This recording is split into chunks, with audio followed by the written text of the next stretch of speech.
আল কোরআনকে আল্লাহ পাক রব্বুল আলামিন এতই মিরাকল, এতই একটি পরাশক্তির গ্রন্থ হিসেবে তিনি নাজিল করেছেন, যেটি আজকে পৃথিবীর সর্বত্র এই কোরআনের অলৌকিক শক্তি প্রমাণিত হচ্ছে।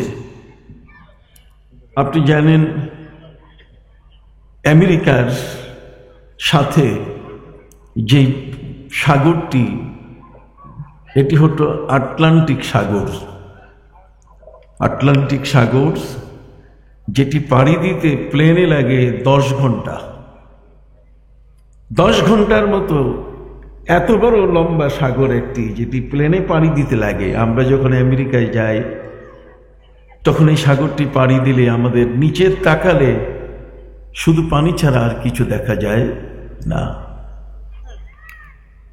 এই আটলান্টিকের পানিকে যিনি গবেষণা করলেন, ভূমধ্য সাগর, এরপরে প্রশান্ত মহাসাগর, বঙ্গোপসাগর সহ পৃথিবীর যতগুলো হ্রদ, নদী, নালা, এই সবগুলোকে পরীক্ষা করে একজন পানি সম্পদ বিজ্ঞানী, যার নাম হলো প্রফেসর মুর পল, তিনি ম্যানচেস্টার ইউনিভার্সিটি থেকে নোবেল বিজয়ী হয়েছিলেন। আমরা অনেক নোবেল বিজয়ীর নাম শুনি।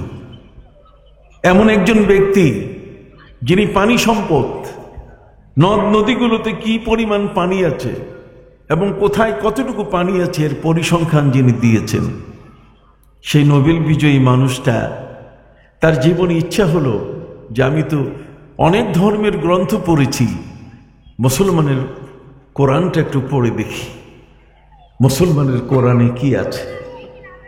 সম্মানিত শুধু সেই প্রফেসর, তার নাম হলো প্রফেসর মুর পল্ট।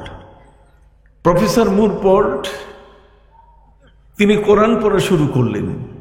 কোরআন পড়তে পড়তে যখন সূরা তুরের মধ্যে তিনি পৌঁছে গেলেন, একটি সূরা আছে, নাম কি? সূরা তুর। সূরা তুরে পৌঁছার পরে 3 থেকে 4 লাইন পড়ার পর তিনি অবাক হয়ে গেলেন।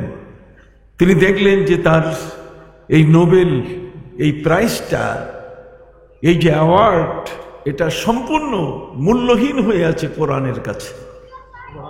কোরআনের কাছে তার এই ত্যাগ তিতিক্ষার আলোকে যে অভিসন্দর্ভ, তার মানে তিনি যে থিসিস করেছেন, তিনি যে এর উপরে গবেষণা করেছেন, তার গবেষণা লব্ধ সেই থিসিসটা, এটি এমন এক অবস্থায় পড়ে গেল যে পবিত্র কোরআন পড়ার পরে উনি নিজেই পরীক্ষা করে পেলেন যে আমার এই নোবেলের কোনো দাম নাই।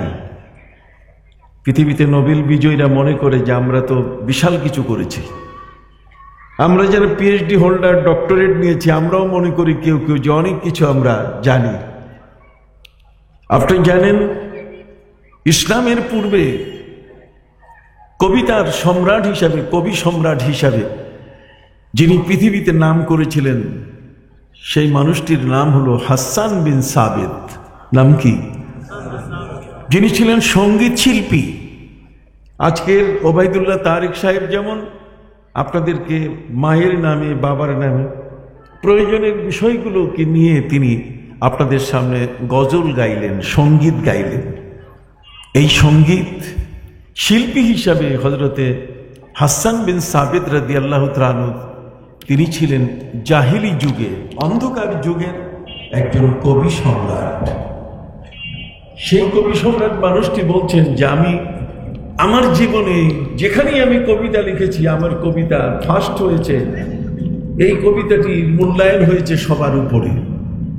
কিন্তু যখন আমি মুসলমান হয়ে কোরআন হাতে নিলাম, পবিত্র কোরআন পড়ার সাথে সাথে আমার মনে হলো যে আমার কবিতা, আমি জীবনে যা রচনা করেছি তার কোনোটাই মূল্যহীন, অর্থাৎ এটার কোনোটাই কোরআনের পাশে আসার শক্তি রাখে না। সুবহানাল্লাহ বলেন। হাসান বিন সাবিত রাদিয়াল্লাহু তাআলা সঙ্গীত শিল্পী, যিনি আরবের কাফেরদের বিভিন্ন সঙ্গীত, নবীকে তারা গালি দিত কবিতা দিয়ে, আর তিনি নবীর মসজিদে দাঁড়িয়ে তাদের জবাব দিতেন। সেই সঙ্গীত শিল্পী তিনি বলছেন, যেদিন থেকে আমি কোরআন হাতে নিয়েছি সেদিন থেকে আমি আমার কবিতা লেখা ভুলে গেছি। আমার কবিতার কোনোই মূল্য নাই কোরআনের কাছে। প্রফেসর মুরপল্ট বড় মাপের একজন বিজ্ঞানী, নিজের জীবনে তার সাধনা এত বড়, পৃথিবীর যতগুলো সাগর রয়েছে, মহাসাগর রয়েছে, নদী নালা রয়েছে, হ্রদ রয়েছে, চৌবাচ্চা রয়েছে, পুকুর রয়েছে, দিঘি রয়েছে, সবগুলোকে তিনি গবেষণা করার পরে একটি পরিসংখ্যান দিয়ে তিনি ম্যানচেস্টার ইউনিভার্সিটি থেকে নোবেল বিজয়ী হলেন। সে মানুষটি তার জীবনে বিশাল কিছু তিনি পেয়ে গেলেন, কিন্তু যখন তার ইচ্ছা হলো কোরআন পড়ার, এই কোরআন পড়তে পড়তে সেই মানুষটি সূরা তুরে পৌঁছে গিয়ে দেখলো যে আমার এই নোবেলের কোনো দাম নাই। সম্মানিত সুধী, তিনি সূরা তুর এটা পড়ার পরে সেখানে দেখলেন আল্লাহ বলেছেন ওয়াত্তুর ওয়া কিতাবিম মাসতুর ফি রাক্কিম মানশুর।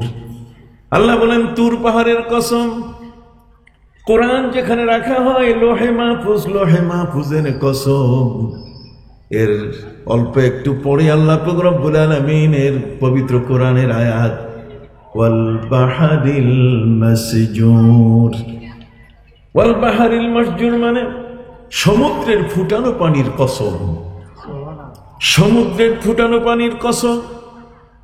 এই আয়াত পাওয়ার পরে প্রফেসর মুরপল তিনি দেখলেন যে আমার পুরা অভিসন্দর্ভ, আমার যে থিসিস, আমার যে গবেষণাটা, এই পুরা গবেষণার কোথাও আমি লিখি নাই যে সমুদ্রের পানিটা হচ্ছে এটি উত্তপ্ত গরম করা একটা মিনারেল ওয়াটার, এটা আমি কোথাও লিখি নাই।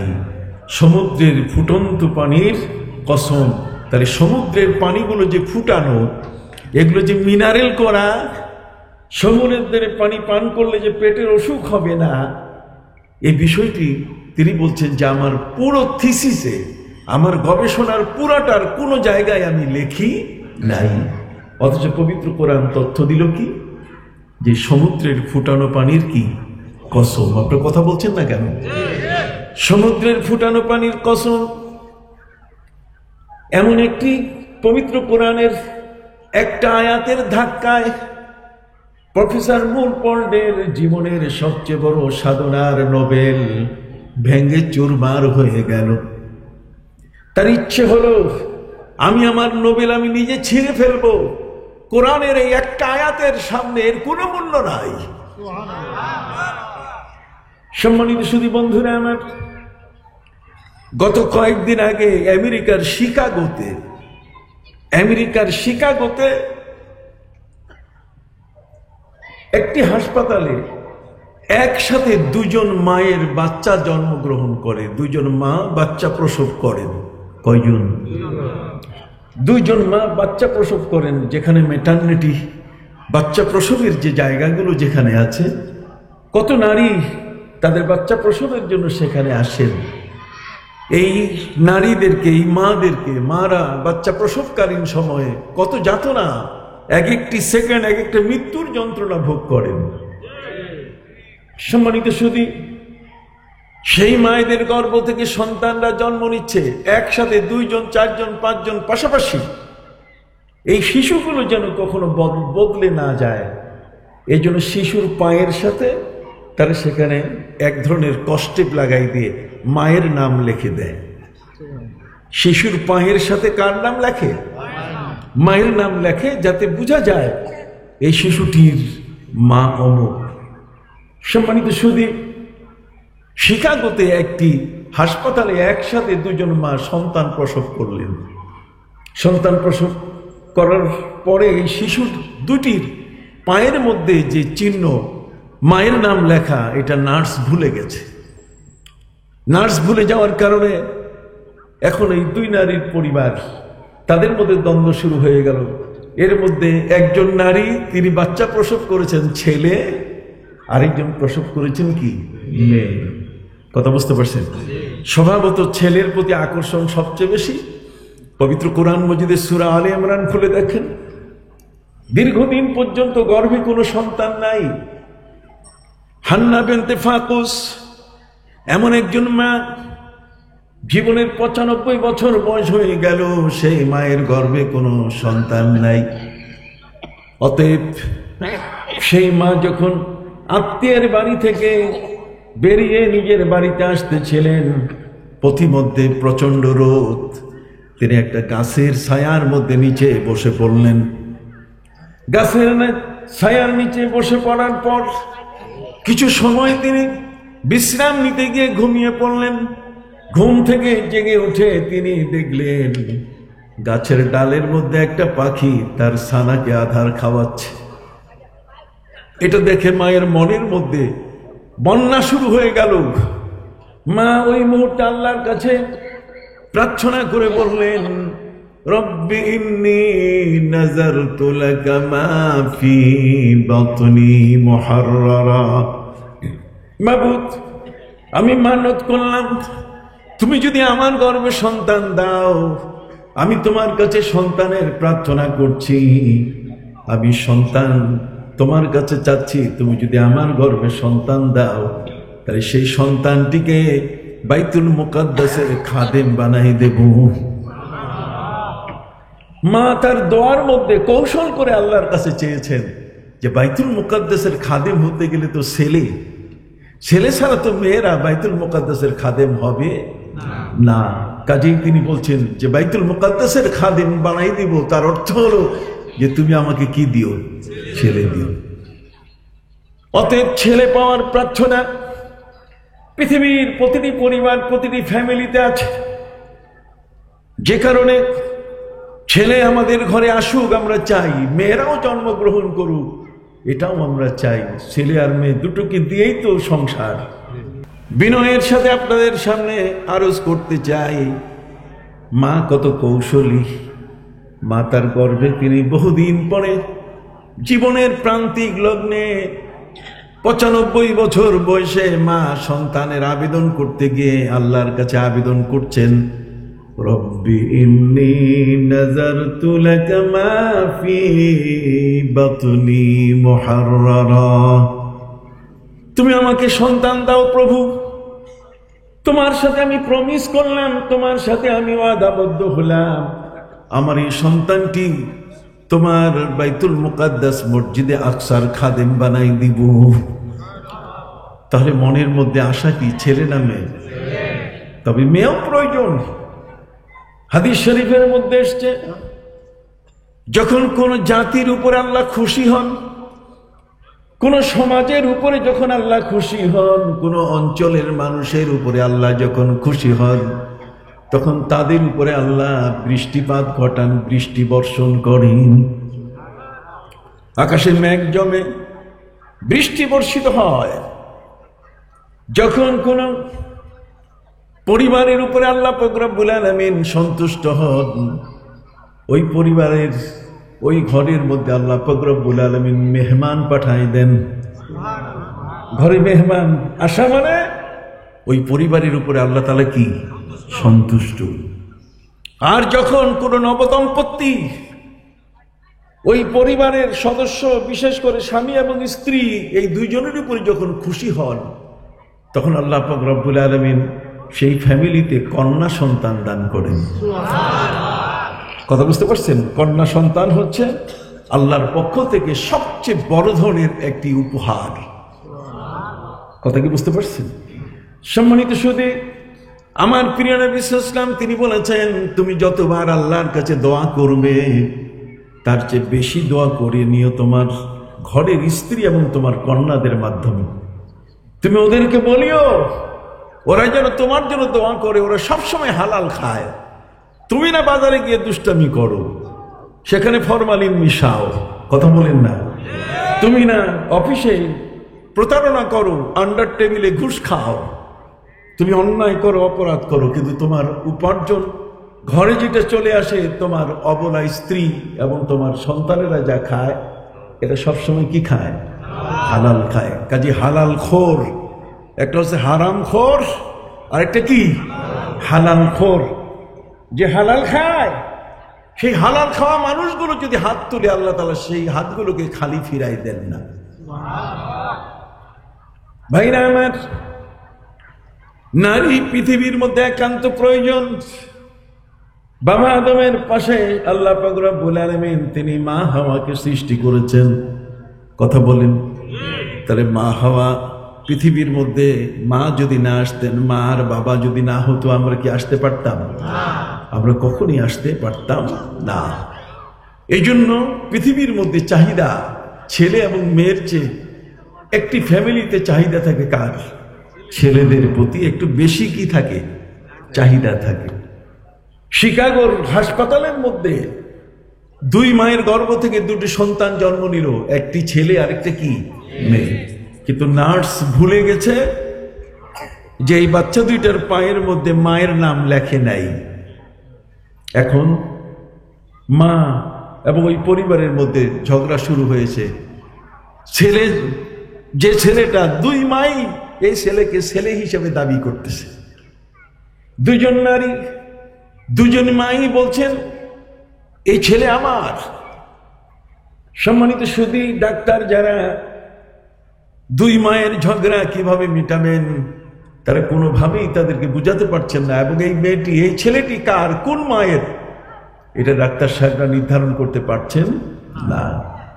শেষ পর্যন্ত আরেক হাসপাতালে একজন ইরানিয়ান মুসলিম ডাক্তার, শিকাগো তো আমেরিকা, এটা তো খ্রিস্টানের দেশ, অতএব একজন মুসলিম ইরানি ডাক্তারের কাছে যাওয়ার পরে তারা বললেন যে এরকম একটা ঘটনা ঘটে গেছে আমাদের হাসপাতালে। নার্স ভুল করে শিশুর পায়ে মায়ের নাম লিখে নেয়, যে কারণে যে ছেলে, এই ছেলেটিকে দুই মাই দাবি করতেছে। এখন এটি নিয়ে কি করা যায়? আপনি আমাদেরকে পরামর্শ দেন। ইরানিয়ান মুসলিম ডাক্তার তিনি সেই খ্রিস্টান ডাক্তারদেরকে বললেন যে আমাকে একটু সময় দেন, এটার উত্তর বের করতে কোনো অসুবিধা নাই, যেহেতু আমাদের হাতে কোরআন আছে। জোরে বলেন, আমাদের হাতে কি আছে? সম্মানিত সুধী, ইরানিয়ান ডাক্তার শেষ পর্যন্ত আলেমদের শরণাপন্ন হলেন। আলেমদের কাছে বললেন যে হাসপাতালে তো এই ধরনের ঘটনা ঘটেছে, নার্স বাচ্চার পায়ের মধ্যে মায়ের নাম লিখতে ভুলে গেছে, দেয় নাই, লিখে দেয়। এখন দুই মাই দাবি করতেছে এই ছেলেটা আমার। এ ব্যাপারে কি করা যায়? আলেম যারা স্কলার, আলেমরা যখন প্রশ্নের সম্মুখীন হলেন তখন ইরানিয়ান ডাক্তারকে আলেমরা বললেন যে কোনো সমস্যা নাই, এর উত্তর কোরআনে আছে। এর উত্তর আছে কোথায়? কোরআন নাজিল হয়েছে 1400 বছর আগে। আর গত পরশু শিকাগোতে ঘটনা ঘটে গেল। আর শিকাগোতে, আমেরিকার শিকাগোতে সেই ঘটনার, সেই সমস্যার সমাধান দিচ্ছে কে? আল কোরআন। একটু জোরে সুবহানাল্লাহ বলবেন না? ভাইরা আমার, এই ধরনের অসংখ্য ঘটনা আমি আপনাদের কাছে বলতে চাইব। আপনি অবাক হয়ে যাবেন পৃথিবীর মধ্যে কোরআনের প্রয়োজন কত বড়। শিকাগো, সেখানে আলেম সমাজ তারা বলে দিলেন পবিত্র কোরআনের মধ্যে এর সমাধান আছে। যেমন ফ্লোরিডায়, আমেরিকার ফ্লোরিডা একটা স্টেট, এই ফ্লোরিডার মধ্যে একটা শিশু জন্ম নিয়েছে বাবার মৃত্যুর 22 মাস পর। বাবা মারা গেছেন 22 মাস আগে, আর সেই মায়ের গর্ভ থেকে সন্তান জন্ম নিল 22 মাস পর। এই 22 মাস পরে জন্ম নেওয়া শিশুটিকে নিয়ে কৌতূহল, মাকে জিজ্ঞেস করা হলো যে এই শিশুটির বাবাকে। আমেরিকায় তো বাবা খুঁজে পাওয়া খুব মুশকিল, কথা বলেন না? আমেরিকায় বাবা খুঁজে পাওয়া যায় না।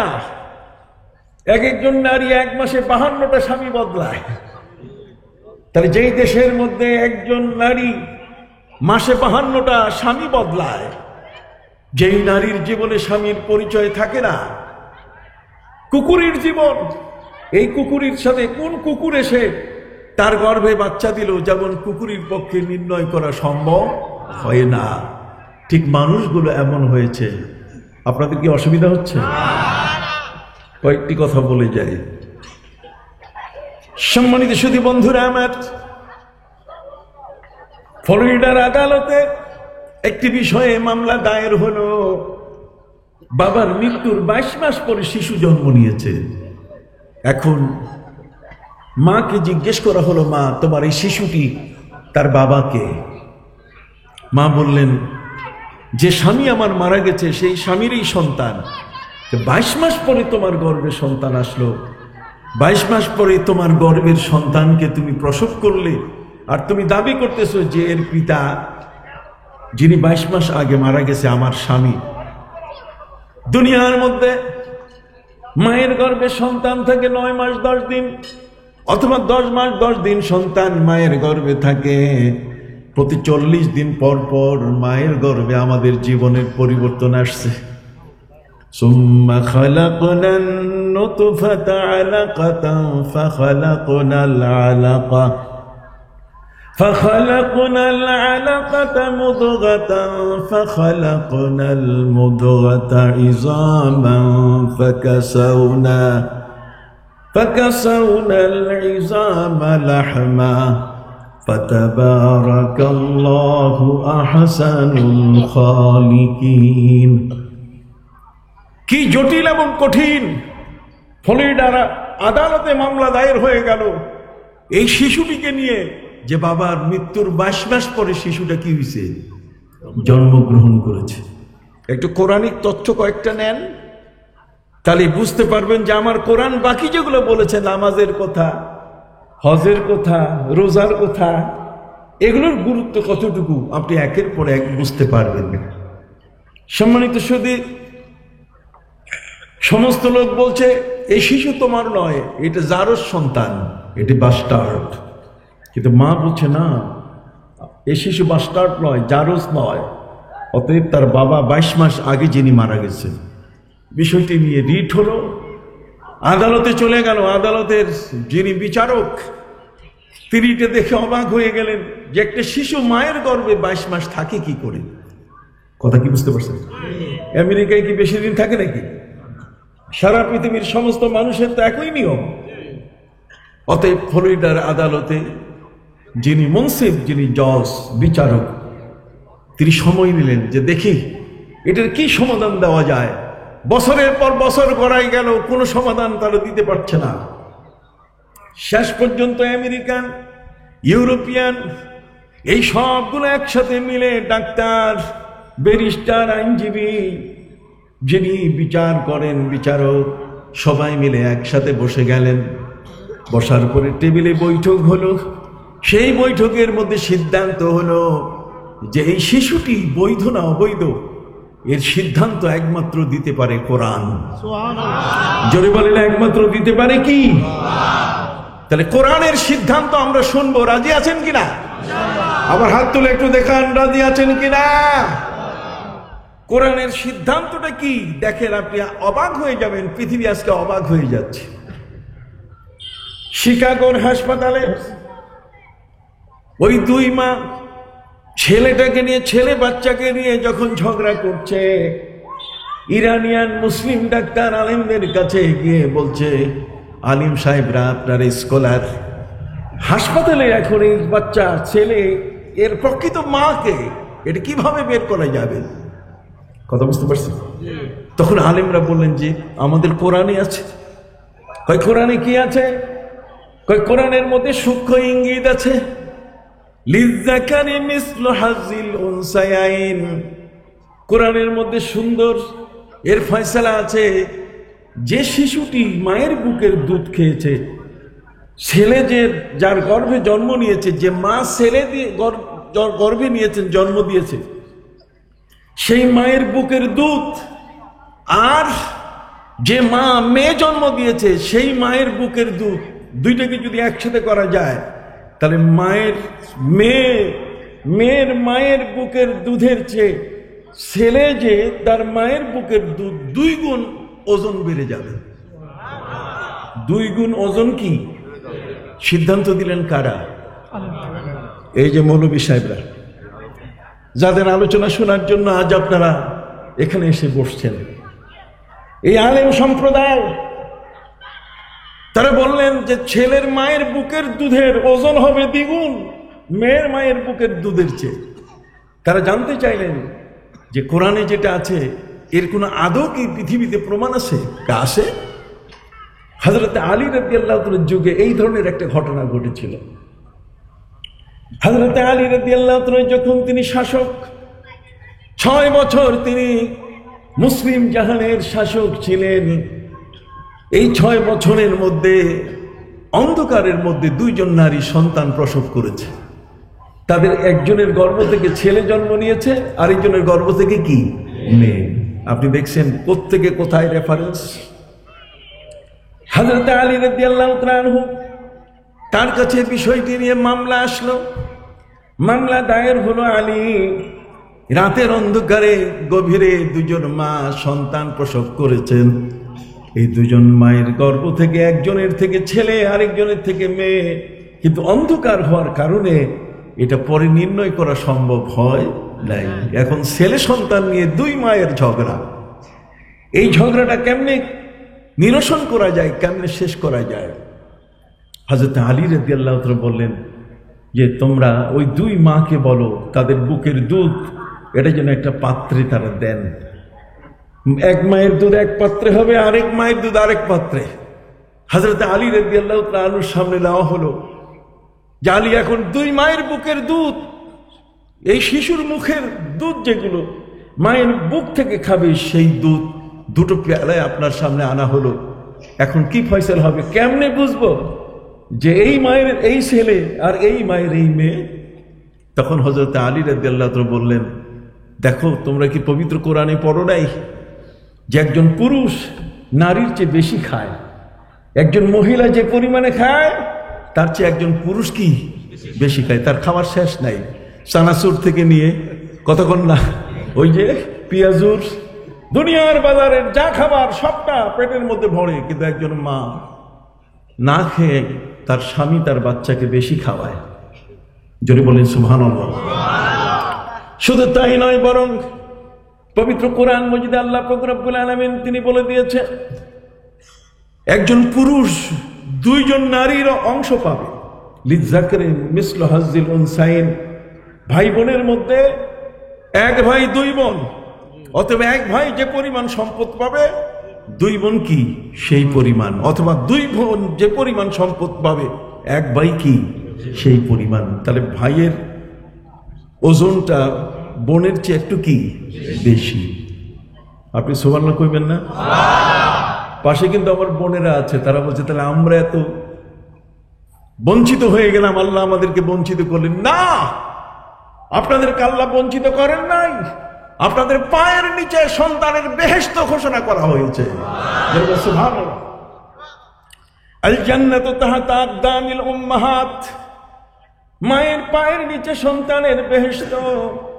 আমার নবী সাল্লাল্লাহু আলাইহি ওয়াসাল্লাম তিনি সাহাবায়ে ইকরামকে বললেন, সাহাবীরা, হুমা জান্নাতুকা ওয়া নারুক, তোমার মা বাবাই তোমার জান্নাত, তোমার মা বাবাই তোমার কি জাহান্নাম। অতএব সেই মায়ের মুখের দিকে যদি কোনো সন্তান তাকায় তাহলে তার আমলনামায় প্রতিটি দৃষ্টিতে একবার তাকালে প্রতিবারেই একটি মকবুল হজের সওয়াব আমলে লেখা হয়। আপনি চিন্তা করতে পারছেন? সম্মানিত সুধী, আল্লাহ পাক রব্বুল আলামিন পৃথিবীতে নারী এবং পুরুষ সৃষ্টি করেছেন।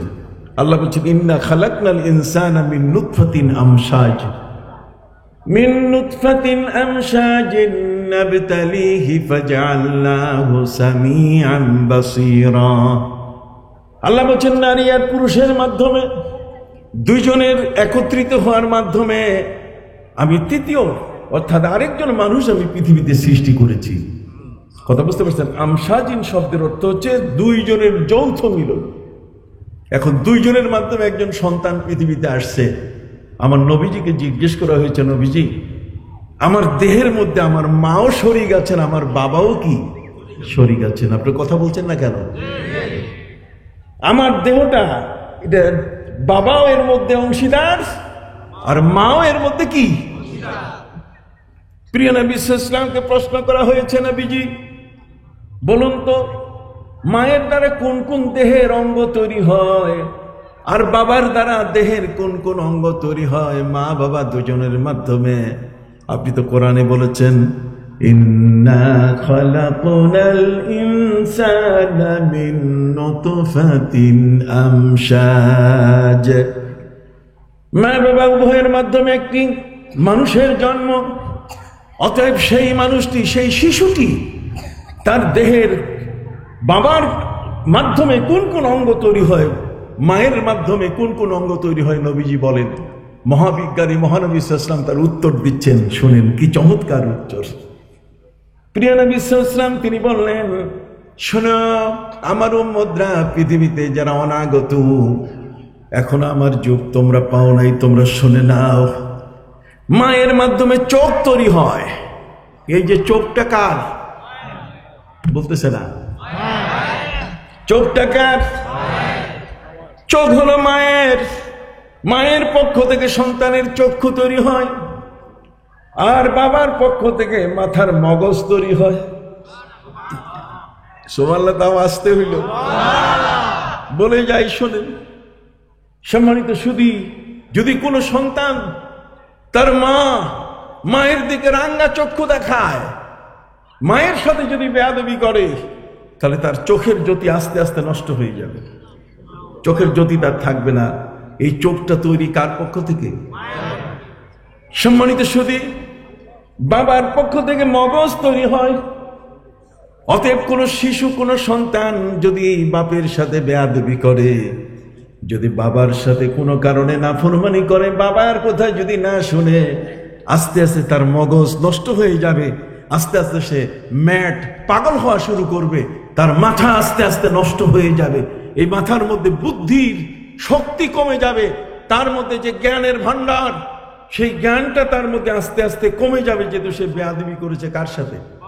বাবার সাথে। কথা কি বুঝতে পারছেন? প্রিয় নবী সাল্লাল্লাহু আলাইহি ওয়াসাল্লাম তিনি বললেন, মায়ের পক্ষ থেকে গায়ের চামড়া তৈরি হয়। গায়ের চামড়াটা কার? হইল না? উত্তর মানিকদিয়া এলাকার মানুষ, ঢাকার মানুষ তো অনেক সচেতন। আমরা তো ইওয়াজ গ্রামের মানুষের কাছে করি না। কথা বলেন, গ্রামের মানুষ তো সব কথা নিতে পারে না। সম্মানিত শুধু মায়ের পক্ষ থেকে তৈরি হয় কি? চামড়া। এই যে উপরের যে চামড়াটা, এটা মায়ের চামড়া। আর বাবার পক্ষ থেকে তৈরি হয় বল বীর্য। এই যে ভিতরে যে হাতের শক্তি, পায়ের শক্তি, এই যে শক্তিটা, এনার্জিটা ভিতরে যেটা আছে, এটা আসে কার পক্ষ থেকে? বাবার পক্ষ থেকে। অতএব মায়ের সাথে বেয়াদবি করা যাবে? হাত উঁচু করে বলেন, যাবে। বাবার সাথে বেয়াদবি করা যাবে?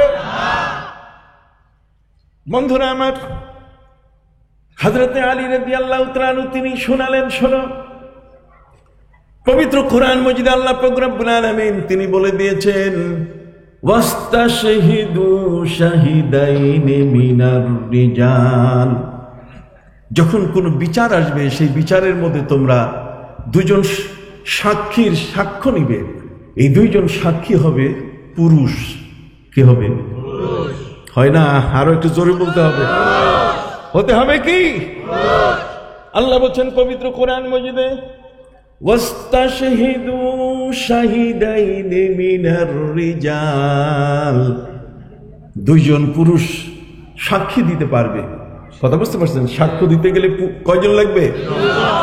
ফাইন লাম ইয়াকুনা রাজুলাইন, যে দুইজন পুরুষ না পাওয়া যায়, কোরআন বলছে ফারাজুলু ওয়া ইমরাআতান, তাহলে একজন পুরুষ আর দুইজন কি? নারী, দুইজন মহিলা। তাহলে একজন পুরুষের সমান কি? দুইজন মহিলা। তাহলে পুরুষের ডিগনিটি, পুরুষের মধ্যে যে আল্লাহ পাক রব্বুল আলামিনের পক্ষ থেকে যে অবস্থানটা, তার শক্তি দেওয়া হয়েছে, সেটা নারীর চেয়ে বেশি না কম? এই জন্য হযরত আলী রাদিয়াল্লাহু তাআলা বলছেন যে এই যে দুই মায়ের বুকের দুধ পাত্রে আমার সামনে আনা হলো, এই দুই মায়ের বুকের দুধ তোমরা এখন ওজন করে দেখো, যেই দুধের ওজন বেশি বাড়বে, যেই মায়ের, সেই ছেলের মা, সেই হবে ছেলের কি? একটু আল্লাহু আকবার বলবেন না? সম্মানিত সুধী, হযরত আলী রাদিয়াল্লাহু তাআলার সময়ে ফয়সালা হয়েছিল, আলেম ওলামা বই না পড়লে, কিতাব না পড়লে তো আলেম হওয়া যায় না। হযরত আলী রাদিয়াল্লাহু তাআলা আনহু কোথায় সেই ঘটনা? আর সেই ঘটনা কাজে দিল এই গত পরশু শিকাগোর ঘটনায়। শিকাগো হাসপাতালে 2 মা সন্তান প্রসব করেছে, নার্স মায়ের নাম দিতে ভুলে গেছে, আর সেখানে ছেলে নিয়ে ঝগড়া শুরু হয়েছে। সেই ঝগড়ার ফয়সালা হচ্ছে কি দিয়া? কোরআন দিয়ে। আরো সুবহানাল্লাহ বলেন। শুধু তাই নয়, ফ্লোরিডার যে শিশুটা বাবার মৃত্যুর 22 মাস পরে জন্ম নিয়েছে, এই শিশুটিকে নিয়ে শেষ পর্যন্ত হিয়ারিং, শুনানি পিছাতে পিছাতে এমন একটা সময় চলে গেল যে কোনো সিদ্ধান্ত জাজমেন্টে আসতেছে না। যারা জজ, যারা ব্যারিস্টার কোনোভাবে এই শিশুটির সম্পর্কে তারা সমাধান দিতে পারছেন না যে শিশুটি এটা বৈধ শিশু না এটা অবৈধ, এটা জারজ সন্তান, এটা বাস্টার্ড না এটা বৈধ সন্তান। সম্মানিত সুধী, শেষ পর্যন্ত তাদের টেবিলে সিদ্ধান্ত হলো যেটা শ্রী ভগবত গীতায় পাওয়া যাবে না, এটা রামায়ণে পাওয়া যাবে না, এটি পুরাণে পাওয়া যাবে না, এটি ওই জেন্দাবিস্তায় পাওয়া যাবে না, ওল্ড টেস্টামেন্ট নিউ টেস্টামেন্টে পাওয়া যাবে না, এটি কোরআনে পাওয়া যাবে। কেন? পবিত্র কোরআনে আল্লাহ পাক রব্বুল আলামিন বলেছেন, মা ফাররাতনা ফিল কিতাবি মিন শাই, আমি আমার কোরআনের মধ্যে কোন বিষয়ের ফয়সালা বাকি রাখি নাই। স্বামী স্ত্রী ঝগড়া করবে, তারও ফয়সালা কোরআনে আছে। আমাদের তো একের ভাদ্র মাসের তাল ধিম ধিম ধিম করে 3টা তালাক দিয়ে দেয়। খবরদার, ইসলামে এটা নিষিদ্ধ। আপনার সাথে আপনার স্ত্রীর কোনো কারণে তর্ক হতে পারে, কি বন্ধু বন্ধু তর্ক হয় না? সহপাঠী সহপাঠী বিতর্ক হয় না? ভাইরা আমার, আমাদের সমাজের মধ্যে প্রতিবেশীর মধ্যে ঝগড়া হয়। স্বামী স্ত্রী তো আরো অনেক কাছে, এক বিছানার সঙ্গী। আপনি জানেন আপনার স্ত্রীকে? আপনার স্ত্রী হলেন সেই কবি নজরুল বলেছেন, তাজমহলের পাথর দেখেছো, দেখিয়াছ কি তার প্রাণ? তাজমহলের পাথর দেখেছো, দেখিয়াছ কি তার প্রাণ? অন্তরে তার মমতাজ নারী, বাহিরেতে শাহজাহান। কথা বুঝেন না? তাহলে একজন স্ত্রী স্বামীর মধ্যে কত আপন। বলতেছিলাম আপনাদের খেদমতে, ফ্লোরিডার আদালত এর কোনো সমাধান দিতে পারলো না। টেবিলে সিদ্ধান্ত হলো যেটার উত্তর আছে কোথায়? আসেন দেখি কোরআনে উত্তর আছে কিনা। সম্মানিত সুধী, আমেরিকান বড় বড় আইনজীবী ব্যারিস্টার তারা কোরআন পড়া শুরু করলেন। আল্লাহ বলেছেন কোরআনে কোনো কিছুর সমাধান বাকি নাই, তাহলে দেখি সমাধান পাওয়া যায় কিনা। শেষ পর্যন্ত তারা পবিত্র কোরআন মজিদে আল্লাহ পাক রব্বুল আলামিন যে আয়াতগুলো নাজিল করেছেন, সে আয়াতের মধ্যে সূরা আল হজ, কথা বল না, সূরা হজের মধ্যে গিয়ে 2 আঙ্গুল দেখায়, পেয়ে গেছি কোরআন ফয়সালা দিয়েছে 22 মাস আগে যে শিশুটি জন্ম নিয়েছে সেই শিশুটির বাবাকে এটা কোরআন ফয়সালা দিয়ে দিয়েছে। শুরু হয়ে গেল রিচার্জ। কোরআন ফয়সালা দিয়েছে কোথায়? একটি শিশু মায়ের গর্ভে 9 মাস 10 দিন থাকে, তার বেশি তো থাকে না। বর্তমান প্র্যাকটিস হচ্ছে আমেরিকান প্র্যাকটিস বড় মারাত্মক। আমেরিকায় যদি কোনো বাচ্চা জন্মে তাহলে 2 থেকে 3 কোটি টাকা বিল আসে, শুধু ম্যাটারনিটি বিল, হাসপাতালের বিলে আসে। বাংলাদেশে আসলে সবাই কইতো যে এই বাচ্চার জন্ম দেওয়া লাগবে না, এত টাকা পাবো কই। কথা বুঝেন নাই? ওরা ইন্স্যুরেন্স এই সব কিছু মিলে টিলাইয়া একটা বাচ্চার এই ধরনের তারা বিল আদায় করে বসে। কথা বুঝতে পারছেন? সম্মানিত সুধী, একটি শিশু মায়ের পেট থেকে জন্ম নিচ্ছে, সেই মায়ের পেটে শিশুটা থাকবে 9 মাস 10 দিন অথবা 10 মাস কি 10 দিন, কিন্তু ব্যতিক্রম সে মায়ের পেটে 22 মাস। এবার সবাই মিলে পবিত্র কোরআন পড়তে পড়তে সূরা হজে যখন পৌঁছে গেলেন, তারা সূরা হজে পৌঁছার পরে তারা দেখলেন যে এর মধ্যে সমাধান আছে। সূরা হজের মধ্যে কি সমাধান? আমার আল্লাহ বলে দিলেন সূরা হজের মধ্যে সমাধান হলো ونقر في الأرحام ما نشاء إلى أجل مسمى। আল্লাহ বলেন যতদিন ইচ্ছা ততদিন মায়ের গর্ভে আমি সন্তান রাখতে পারি। ক্ষমতা কার? আল্লাহ। ونقر في الأرحام ما نشاء, যতদিন ইচ্ছা ততদিন মায়ের গর্ভে আমি সন্তান রাখতে পারি। ওরা দেখলো যে ফয়সালা তো মারাত্মক, যতদিন রাখতে পারি, আমার ইচ্ছা যতদিন ততদিন থাকতে পারে। ওরা বলছে কোরআনের আয়াত আমরা নিলাম, তবে পৃথিবী আমরা ঘুরে দেখব কোথাও কোনো শিশু মায়ের গর্ভে 9 মাস 10 দিনের বেশি ছিল কিনা।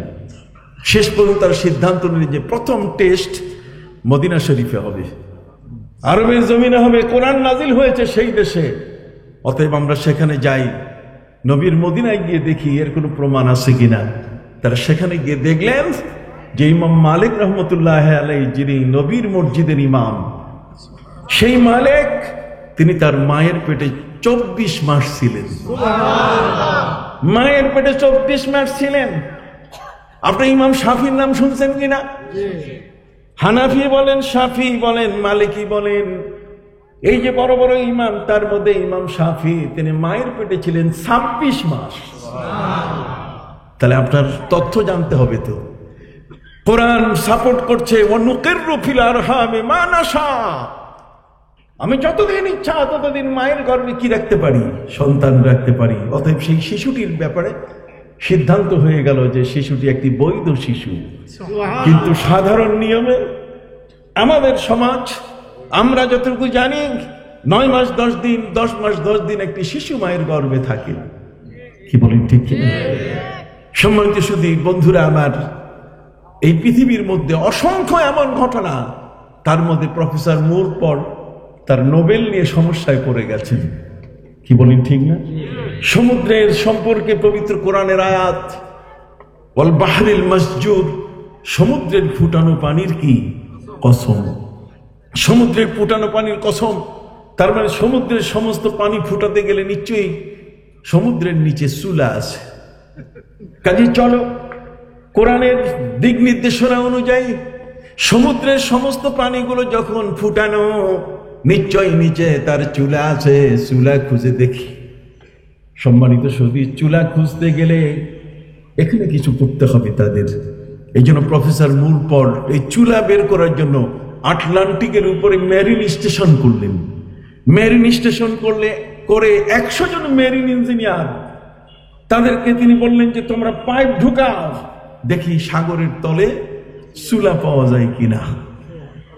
সুবহানাল্লাহ বলবেন না? প্রফেসর মুর পল বললেন এই সময় আমি একটু মক্কা মদিনা আরবের ওই জায়গাগুলো সফর করে আসি, দেখি সেখানে কি বলা আছে।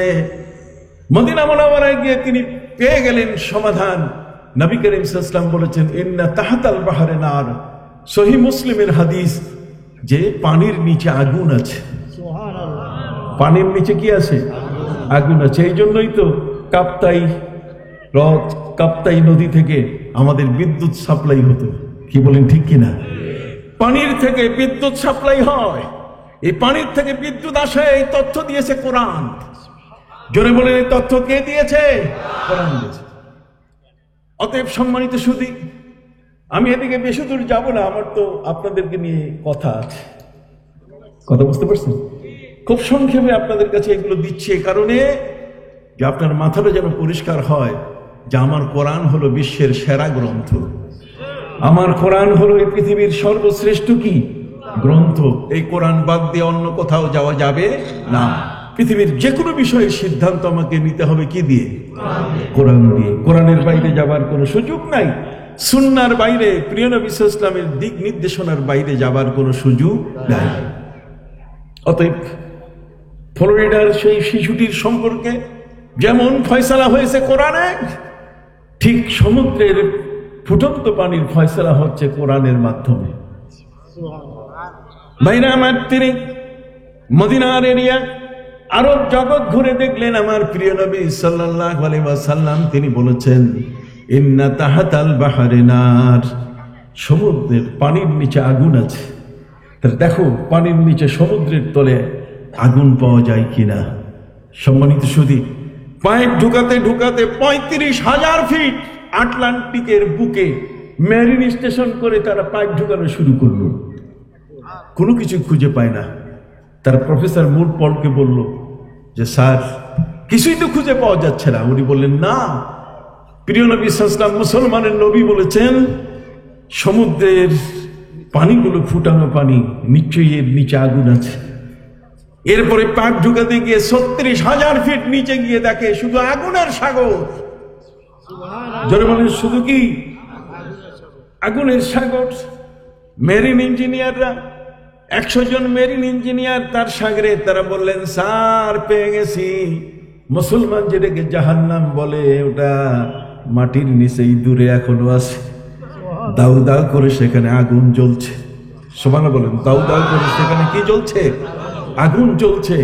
সম্মানিত সুধী, এই প্রফেসর মুরপল তার 100 জন সাথীকে নিয়ে তারা আটলান্টিকের উপরে মেরিন স্টেশনে দাঁড়িয়ে তারা ঈমান আনলেন, কালেমা পড়ে মুসলমান হলেন।